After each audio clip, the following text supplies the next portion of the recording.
This video is brought to you by Insightful Player Book and Game, both of which feature inspiring stories of NFL role models. This is Chris Biscup of Team Connect, and today I'm speaking with Ben Utecht, a former tight end of the University of Minnesota Golden Gophers, the Indianapolis Colts, and the Cincinnati Bengals.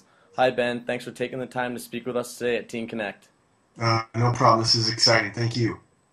As a kid growing up, who are your role models? Oh, man. Well, I have to stay close to home with that answer. My parents, first and foremost, I had a great relationship with them growing up, and family was such a really important part of my life. And so I'd be remiss if I didn't start with them. But, as an athlete, there were so many different athletes throughout my career, as a high school athlete, college athlete, and so on that I really looked up to. Everyone from Chris Carter, who was a great Minnesota Viking, and growing up in Minnesota, just watching this guy and how he handled himself on and off the field was always something that I was drawn to. How a big hockey player coming from Minnesota, you kind of have to, well, you understand, being out in Boston, but it was always something that was a part of my life. So guys like Mike Modano and the list goes on, but always trying to find players that not only did a great job on the field of their play, but also off the field.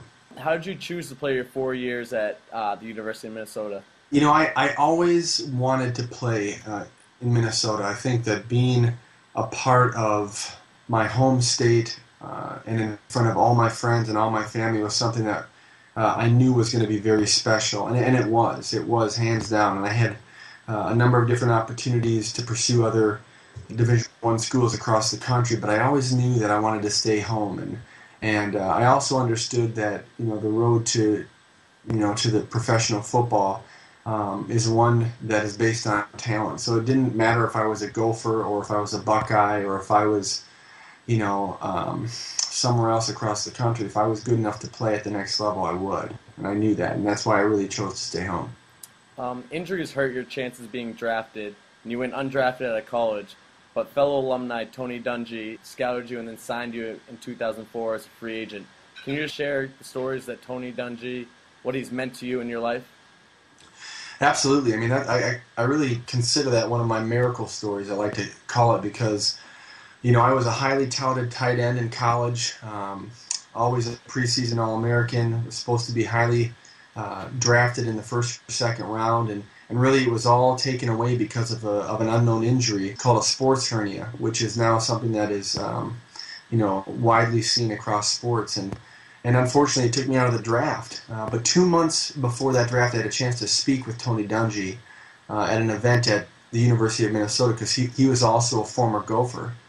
And I got up and I razzed him a little bit as an alumni. I said, "Hey, Coach, as a former Gopher, I expect you to take care of us Gophers. So I'm hoping that you're going to draft me in the upcoming draft." And everybody got a kick out of it. But he got up after and responded to that by saying, "You know what, Ben? We drafted a first-round tight end last year in Dallas Clark, but I'll make a promise to you. If for some reason you slip through the cracks, I promise you I'll be the first person to call." And, kind of went in one ear and out the other, because the chances of that were pretty slim. But here we are 2 months later. I don't get drafted because of this injury, and I'm headed to my agent's office, and the free agent market begins, and 30 seconds later the phone rings, and who do you think it was? It was Tony Dungy.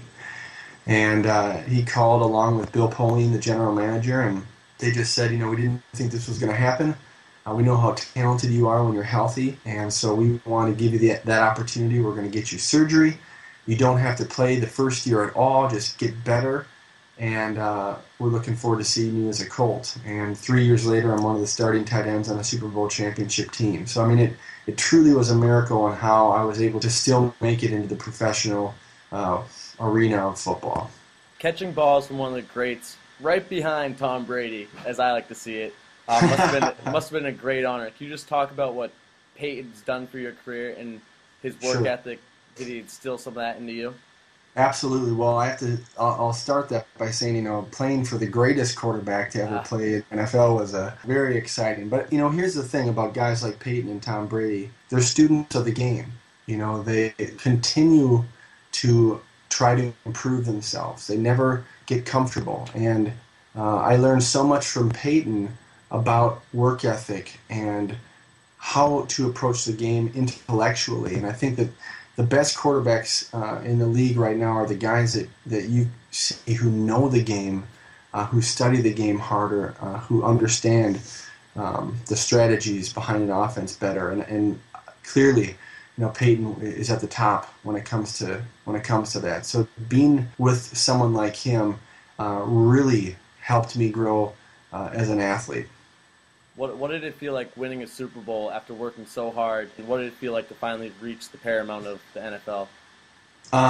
Surreal, absolutely surreal. And I've been asked that question since the day we won, and it's very hard to put into words how to describe, because you're an athlete, so you know this. You grow up and the thoughts of being a professional athlete and a Super Bowl, let alone a Super Bowl champion, just seems so far out there. And to actually find yourself on that stage, on that field, on that day is, it's breathtaking. It's incredible. I mean, it really does feel like slow motion in so many ways. And so, to be one of the few that was in that position and that can say, I've got a ring is it's an incredibly special thing. Do you often wear that ring, or is it set away just to be looked at? You know what? I remember after we got our ring in Indianapolis, I did that first week afterwards. I wore it out, and I soon learned that it was not a good idea because the minute one person saw it and made a noise, then 100 other people saw it, and then you found yourself in a tough spot. But really since then it stays it stays locked up in a special place. But I do enjoy wearing it for all kinds of events, because I think it's really important for other people to have a chance to see it and to hold it and to experience what I had a chance to experience. That's very cool. Prior to the start of the 2009 regular season, you received a concussion. With that being said, how do you feel about the recent concussion problems the NFL is dealing with, and how can you as former players and people making the rules now make it safer for the young players today? Well, it's a great question, and clearly the NFL has been under quite a bit of scrutiny over the last couple of years with this injury, and rightfully so. And they've been put in the hot seat, and they are continuing to make strides. I think that there's a lot more that needs to be done, and most importantly, we need to really focus on education, because even as a professional athlete who was in his 6th year, the things that I learned after my final concussion about that injury I had never heard of previously. And so the fact that a 28-year-old had not been educated well enough on this injury to make good decisions showed me that we really need to focus on education, especially starting in the Pop Warner League and the youth and young adult and going up. I mean, we really need to make sure that those kids are educated, and more importantly, their parents are educated so that they can make the right decisions. Since you last retired, you have taken up being a musician. Can you just talk about some of your music and what your music tries to portray to people? Absolutely. Thank you for that question. Music has always been an equal, if not greater, passion of mine. I started singing the same time I started playing flag football in 4th grade. And so it's always been a part of my life. My dad was a vocal music major, my mom a singer, and so music was always kind of fused into my world along with sports. It's funny because over this last year of really pursuing music, I've gotten kind of coined as the real-life Glee guy. If you're someone that watches the TV show Glee, you've got that main character, Finn. He's the football player and he's the singer, and it kind of actually was my life to a T in high school. I was a total Glee Club member. I was in show choir, and I was even in band and in the musicals, but at the same time highly involved in sports. So that was my life, and it's been really amazing to kind of bridge that gap between athletics and the arts. Because it allows me to stand up for issues of anti-bullying, really inspiring kids and encouraging kids to follow their dreams and their passions no matter what. And that's what my music is about. Being an inspirational, singer, someone who focuses on uplifting and encouraging songs that talk about real life and the things we go through, but how we can grow from those experiences. You're a son of a minister. What role has faith in God played in your life? Faith was a major part of my growth into being a man and into what that means. And now as a husband and as a father, that faith even encourages me more to be the best that I can possibly be. And that's, I think, one of the reasons why I've been so successful is because I play for something greater than who I am. And that makes me want to be so much more competitive, because it's a goal that is set so high and a bar that is set so high. Speaking of your wife, Karen, she also attended the University of Minnesota with you. How'd you two meet there, and how'd you know that she was the one for you?